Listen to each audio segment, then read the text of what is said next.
Assalamualaikum warahmatullahi wabarakatuh.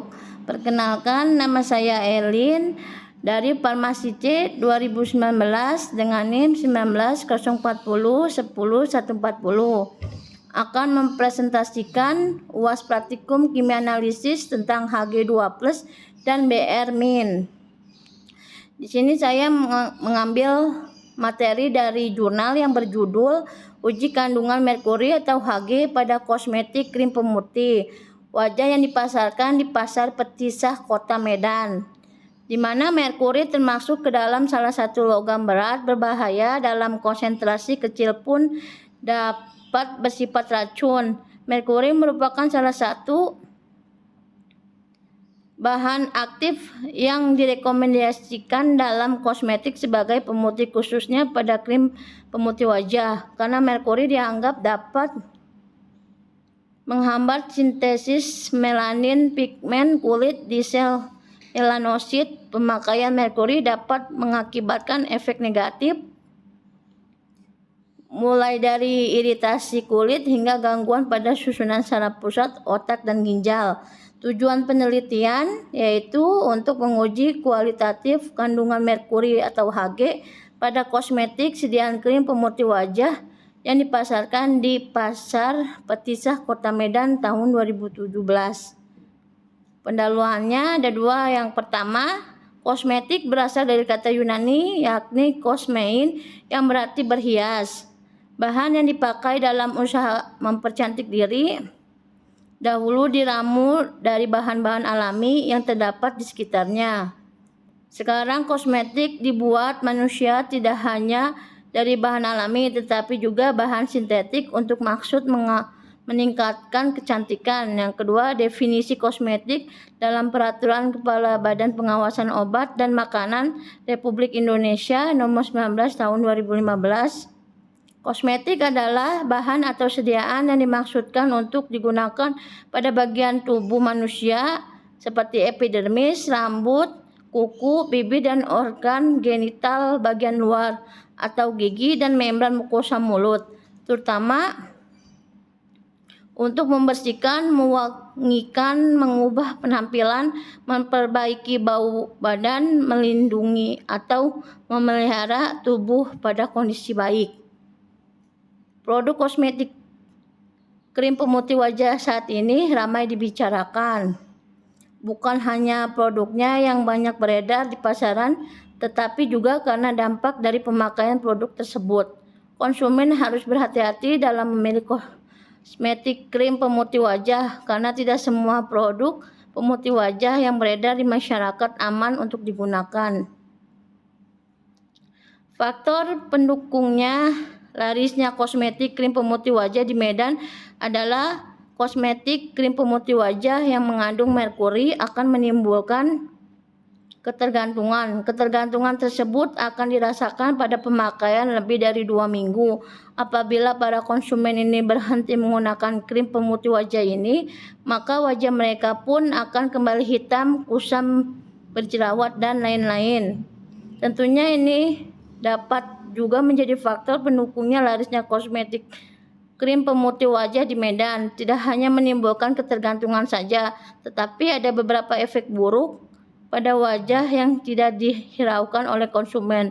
Contohnya dalam pemakaian pertama, wajah konsumen akan mengalami merah-merah, gatal-gatal, dan perih serasa terbakar.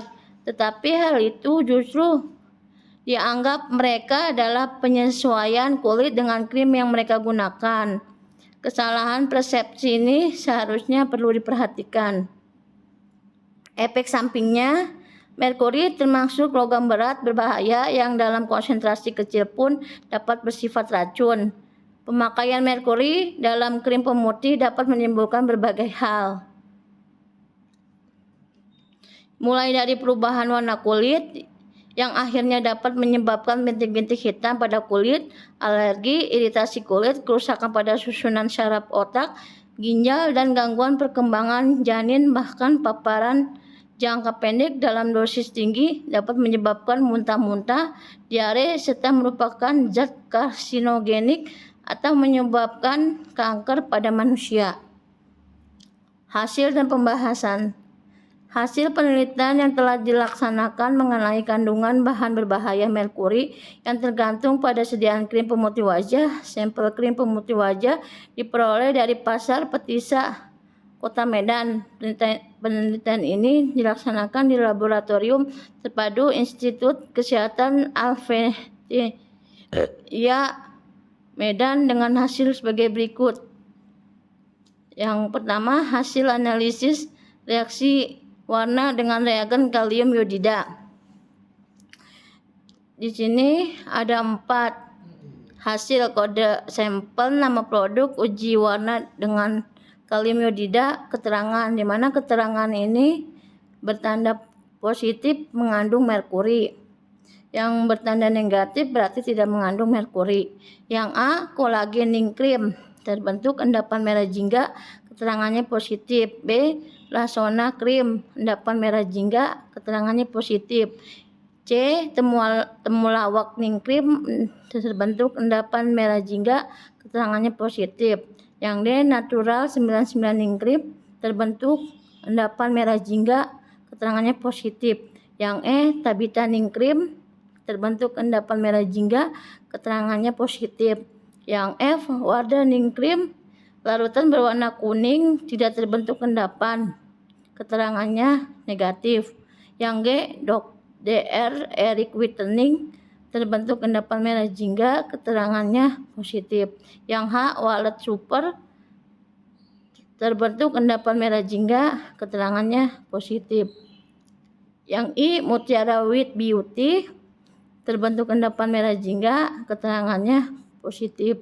Yang J, Mayung terbentuk endapan jingga, keterangannya positif. Yang kedua, analisis. Hasil analisis reaksi warna dengan reagen natrium hidroksida, di mana hasilnya ada kode sampel, nama produk, uji warna dengan kalium iodida, keterangan. Di mana keterangan itu bertanda positif berarti mengandung merkuri dan bertanda negatif tidak mengandung merkuri. Yang sampel A, kolagen cream terbentuk endapan merah jingga, keterangannya positif. Yang B, Lasona cream terbentuk endapan merah jingga, keterangannya positif. Yang C, temulawak cream terbentuk endapan merah jingga, keterangannya positif. Yang D, natural 99 cream terbentuk endapan merah jingga, keterangannya positif. Yang E, tabita cream terbentuk endapan merah jingga, keterangannya positif. Yang F, wardah cream larutan berwarna kuning, tidak terbentuk endapan, keterangannya negatif. Yang G, Dr. Eric Whitening terbentuk endapan merah jingga, keterangannya positif. Yang H, Wallet Super terbentuk endapan merah jingga, keterangannya positif. Yang I, Mutiara Wheat Beauty terbentuk endapan merah jingga, keterangannya positif. Yang J, Miyung terbentuk endapan merah jingga, keterangannya positif. Yang ketiga, hasil analisis reaksi warna dengan reagen natrium hidroksida, di mana yang diuji dan dihasilkan ada kode sampel, nama produk, uji warna dengan natrium hidroksida, dan keterangan, di mana keterangan dengan tanda positif berarti mengandung merkuri dan negatif tidak mengandung merkuri. Yang kode sampel A, kolagen cream terbentuk endapan hitam, keterangannya positif. Yang B, Lasona cream terbentuk endapan kuning, keterangannya positif. Yang C, temulawak cream terbentuk endapan hitam, tandanya positif. Yang D, natural 99 cream terbentuk endapan hitam, keterangannya positif. Yang E, nabita cream terbentuk endapan hitam, keterangannya positif. Yang F, Wardah-ning krim, larutan berwarna jernih, tidak terbentuk endapan, keterangannya itu negatif. Yang G, DR Eric Whitening, terbentuk endapan hitam, keterangannya positif. Wallet Super,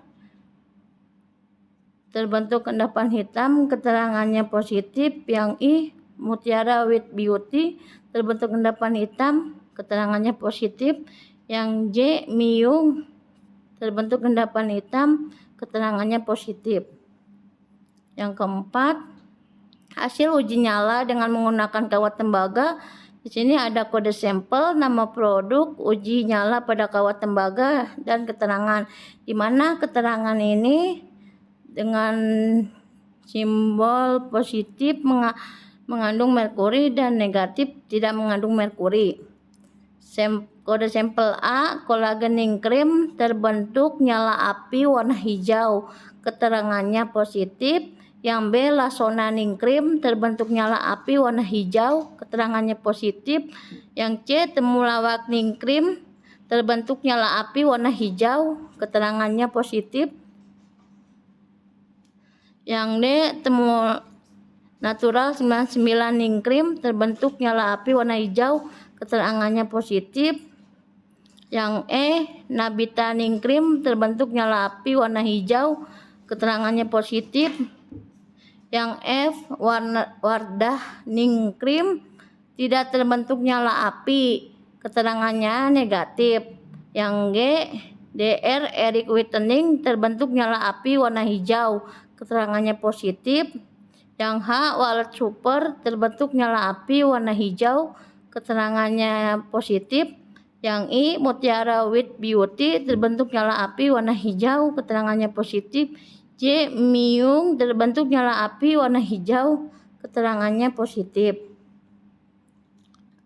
Pembahasan yang pertama, jumlah sampel yang diambil secara acak dalam penelitian ini adalah sebanyak 10 sampel. Satu sampel memiliki nomor registrasi dan 9 sampel lainnya tidak memiliki nomor registrasi. Pada penelitian identifikasi merkuri pada sediaan krim pemutih wajah, secara analisis kualitatif dilakukan dengan uji reaksi warna yang menggunakan reagen kalium iodida 0,5 N atau Ki 0,5 N, natrium hidroksida 0,1 N atau NaOH 0,1 N, dan menggunakan kawat tembaga untuk mengetahui uji nyala api yang terbentuk. Pembahasan yang kedua, penelitian secara kualitatif pada tahap pertama adalah pembuatan larutan baku kalium iodida 0,5 N atau Ki 0,5 N dengan cara yaitu ditimbang sebanyak 2,075 gram kalium iodida, kemudian dimasukkan ke dalam labu ukur 25 mili dan ditambahkan aquades sampai tanda 25 mili liter serta dikocok hingga homogen. Tahap kedua adalah pembuatan aqua regia atau air raja, merupakan campuran antara 3 bagian asam klorida pekat dan 1 bagian asam nitrat pekat. Larutan aqua regia merupakan larutan digestasi basa yang dipakai karena sifat aqua regia yang dapat melarutkan logam dengan proses yang lebih cepat. Cairan ini sangat reaktif, dapat merusak berbagai bahan logam termasuk platin. Gas yang ditimbulkan pun bersifat racun. Kesimpulannya, berdasarkan hasil penelitian yang telah dilakukan di laboratorium terpadu Institut Kesehatan Helvetia Medan dengan cara analisis kualitatif merkuri dengan reagen kalium iodida atau Ki, natrium hidroksida atau NaOH, dan menggunakan kawat tembaga untuk melihat uji nyala api, dapat disimpulkan bahwa dari 10 sampel krim pemutih wajah yang dijual di pasar Petisa Kota Medan, yang telah diteliti 9 sampel krim pemutih wajah positif mengandung merkuri atau Hg dan 1 sampel krim pemutih wajah negatif mengandung merkuri atau Hg. Yang kedua, materi yang saya ambil dari jurnal yang berjudul Sintesis Chemosensor Anion Senyawa 4 min 2,5 min difenil piridin min 4 min 2 metoksi min fenol dari vanilin. Telah dilakukan sintesis chemosensor anion senyawa 4 min 2,6 difenil piridin 4,2 metoksi fenol atau DPMF. Penelitian ini memanfaatkan bahan fenolik alam sebagai bahan dasar sintesis senyawa chemosensor. Dalam dunia industri dapat digunakan sebagai dasar pembuatan kit reagen analisis kualitatif dalam bentuk larutan maupun strip indikator untuk uji anion. Selain itu, dapat juga dikembangkan menjadi peralatan atau instrumen dalam bentuk digital. Penggunaan metode sintesis kimianya ramah lingkungan atau menggunakan pendekatan metode green chemistry sehingga dapat mengurangi bahaya di lingkungan. Sintesis senyawa target DPMF dilakukan melalui senyawa antara kalkon dengan rendemen reaksi 77%. Uji sebagai sensor anion dilakukan dalam perarutan DMSO air terhadap anion Fm-, Cl-, Br-, Cn- dan H2PO4-. Senyawa DPMF ini menghasilkan perubahan warna dari tidak berwarna menjadi kuning pada penambahan anion Cn-. Analisis spektrofotometer UV vis pada senyawa DPMF menghasilkan perubahan alpha Mach sama dengan 320 nm ke alpha Mach sama dengan 370 nm pada penambahan anion Cn-. Limit deteksi terhadap anion Cn- sebesar 4,11 kali 10 min pangkat 6 m. Senyawa ini juga dapat berperan sebagai chemosensor fluorescent dengan sistem on-off.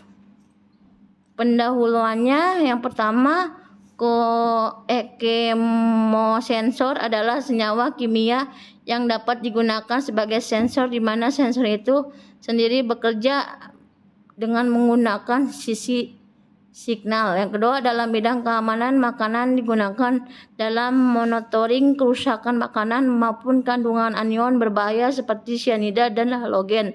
Dalam bidang industri dan lingkungan digunakan untuk monitoring proses industri, dan dalam bidang kesehatan digunakan dalam radioimunoterapi dan teknologi fotografi sebagai alat pendeteksi kandungan senyawa atau anion dalam tubuh. Metodenya di sini bahan-bahan yang digunakan dalam penelitian ini adalah vanilin, asetofenon, amonium asetat, guanidin HCl, asam asetat glasial, natrium hidroksida, metanol, DMSO, asam klorida, etanol, kloroform, petroleum ether, etil asetat dari merek kertas pH indikator, plat kromatografi lapis tipis atau KLT, kertas saring, Wattman, dan Aquades. Peralatan yang digunakan dalam penelitian ini adalah hot plate, magnetic stirrer, alat penentu titik lebur elektrothermal 9100, spektrofotometer UV-Vis di 1800, spektrometer FTIR Shimadzu Prestige 21, HNMR Geol 500 1 MHz, CNMR Geol 125 MHz, dan GC MIS Shimadzu Kipi 2010S. Uji kompetisi anion, di mana sebanyak 1 mili senyawa DPMF atau 5,7 dikali 10 pangkat min 4 M dalam pelarut metanol, etil asetat, DMSO, dan DMSO air 3:2 dimasukkan dalam vial, kemudian ditambahkan 50 mikromili anion jenuh seperti F-, Cl-, Br-, Cn-, H2PO 4-, CO3 HCO 3-, dan ACO- dari garam natrium dalam pelarut air diamati dan dicatat perubahan warna yang terjadi. Yang kedua, uji kompetisi anion. Senyawa DPMF 0,03 milimol dilarutkan dalam 3 mili DMSO air 3:2, konsentrasi air 10 ml dan 120 mikroliter. Larutan tersebut ditambahkan DMSO air 3:2 hingga konsentrasi menjadi 0, mm. Garam natrium anion F-, Cl-, Br-, H2PO 4-, 2,9 mili atau 0,1 milimol dilarutkan dalam 10 mili air, kemudian 190 mikroliter. Setiap larutan ditambahkan ke dalam setiap larutan turunan piridin konsentrasi 0,6 mm. Selanjutnya 190 mikroliter NaCN konsentrasi 10 mm ditambahkan ke setiap anion dan turunan piridin. Setelah dihomogenkan beberapa menit, diukur absorbansinya pada panjang gelombang 370 nm. Hasil dan pembahasan yang pertama, uji senyawa kemosensor terhadap anion jenuh. Sebelum melakukan uji limit deteksi, dilakukan uji anion jenuh yang memberikan respon positif berupa perubahan warna terhadap senyawa uji dalam pelarut DMSO air. Hasil uji untuk senyawa DPMF gambar memperlihatkan dengan penambahan anion CN jenuh dari blanko yang semula berfluoresensen jadi tidak berfluoresensen atau dikenal dengan sistem on-off fluorescence. Gambar bisa dilihat pada slide, di mana interaksi senyawa DPMF dengan anion CN dalam pelarut DMSO air 3:2 dengan menggunakan UV-Vis. Penentuan titik ekivalen dan limit deteksi. Hasil pengukuran titik ekivalen dengan spektrofotometer UV-Vis pada gambar 6 memperlihatkan titik ekivalen dicapai pada 60 ekivalen. Konsentrasi 60 ekivalen sama dengan 6 kali 10 pangkat 3 min 3M. Jadi dengan konsentrasi senyawa 1 kali 10 pangkat min 4 M ekivalen dengan anion cyanida konsentrasinya 6 kali 10 pangkat min 3 M. Penentuan limit deteksi dihitung berdasarkan rumus 3 kali standar defisiensi dibagi slope dengan menggunakan plot A per AO versus konsentrasi anion Cn atau M. A adalah absorbansi dan AO adalah absorbansi blanko. Gambar menunjukkan hubungan yang linier di bawah konsentrasi 3 kali 10 pangkat min 4 M. Kemudian setelah dibuat korelasi linearitas diperoleh limit deteksi 4,1 kali 10 pangkat min 6 M. Nilai limit deteksi ini mendekati nilai limit deteksi cyanida di dalam air minum, yaitu 1 kali 90 kali 10 pangkat min 6 M yang ditetapkan oleh WHO World Health Organization pada tahun 1996. Lain Cl, Br, dan H2PO4 tidak memiliki perubahan warna jika ditinjau dari kebasahan anion dan kemampuan ikatan hidrogen berdasarkan keelektronegatifannya. Urutan kebasahan Cn lebih besar daripada F, lebih besar dari H2PO4, lebih besar dari Cl, dan lebih besar dari Br. Sedangkan urutan kemampuan ikatan hidrogen F lebih kecil dari H2PO4, lebih kecil dari Cn.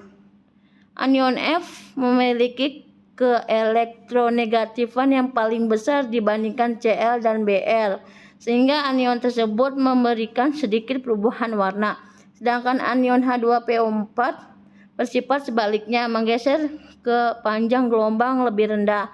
Hal ini kemungkinan terdapat interaksi ikatan hidrogen atau N dengan H dari H2PO4, sehingga transfer elektron internal tidak terjadi.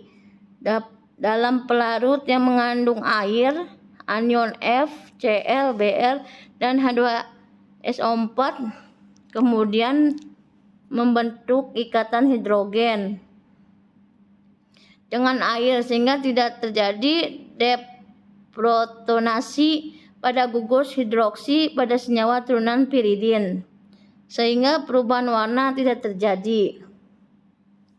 Yang kedua, uji selektivitas anion atau kompetisi anion. Gambar bisa dilihat di atas. Di mana uji kompetisi anion dilakukan untuk melihat selektivitas anion uji terhadap anion lain.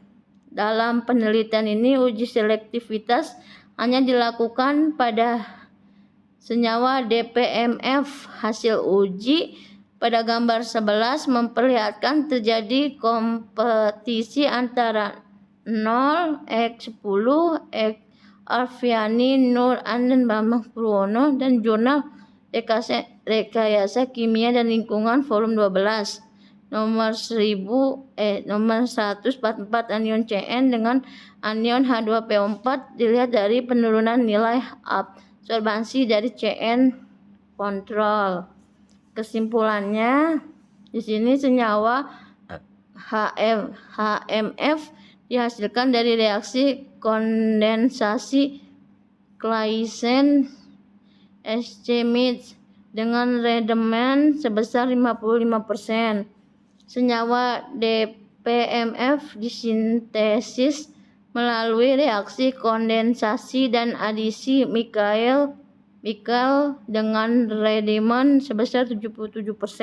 Senyawa DPMF ini menghasilkan sulfat tokromik positif. Hasil uji chemosensor kolorimetrik dalam pelarut DMSO air 3:2 terhadap anion cyanida memberikan titik ekivalen pada konsentrasi 6,0 kali 10 pangkat min 3 M dengan limit deteksi 4,1 kali 10 pangkat min 6 M dengan pergeseran panjang gelombang dari 320 nm menjadi 370 nm. Hasil uji chemosensor fluorescent dalam pelarut DMSO air 3:2 terhadap anion cyanida memberikan titik ekuivalen pada konsentrasi 2,8 kali 10 pangkat min 5 M pada panjang gelombang 366 nm.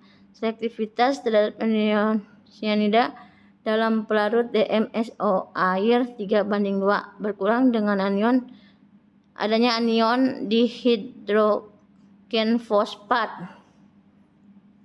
Terima kasih. Mohon maaf jika banyak kesalahan, karena kesempurnaan itu milik Allah Subhanahu wa taala. Wassalamualaikum warahmatullahi wabarakatuh.